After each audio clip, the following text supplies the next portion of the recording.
na ulit, muli nagbabalik, hindi na ba baliktad sa pagpanik. Walang balak na magpapampam lang, magpaparamdam ng mga pagyanig. Nakakasabik, muling makaatik ng mga alalik na napapatapik sa kanilang dibdib na parang na-choke. Parang unang sip bagong bukas na coke.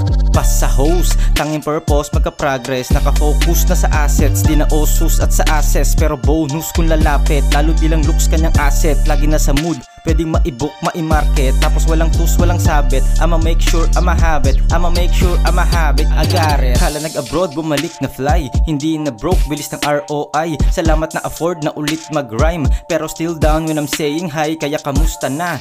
Anong lagay? Pasensya na sa mga nag-antay. Sa sarili nag-invest, di na para mang-impress. Mabalik yung interes, yun ang ROI. Kala nag-abroad, bumalik na fly. Hindi na broke, bilis ng ROI. Salamat na afford na ulit mag-rhyme. Pero still down when I'm saying hi. Kaya kamusta na? Anong lagay? Pasensya na sa mga nag-antay. Sa sarili nag-invest, di na para mang-impress. Mabalik yung interes, yun ang ROI. Check pag rap, naka-base sa flex. Dead na agad, walang sense ales. Pagka-taste na test at na-assess na wex. Myself will make a citizen's arrest. Kaya you better back off, seryoso par. Baka ma-Vincent Van Gogh at magka-star sa iyong ulo. Pinupunto, aking pinipinta, parang pinatubo. Pag pinatulo, lahar. Andito na ulit para mang-asar. Check radar, makatang makulit, semigarapal. Handa na masungkit mga parangal. Yung para sa akin ay para sa akin. Paparahim, di ko iasa sa panalangin. Paggaganahin ang aking kamay, papalarin, mapapasa kamay. Kasi pag ako ang lumalapag, mas lumalala. Tila lumalampas, mga lumalabas sa aking bibig. Lumalapas tangan sa pandinig.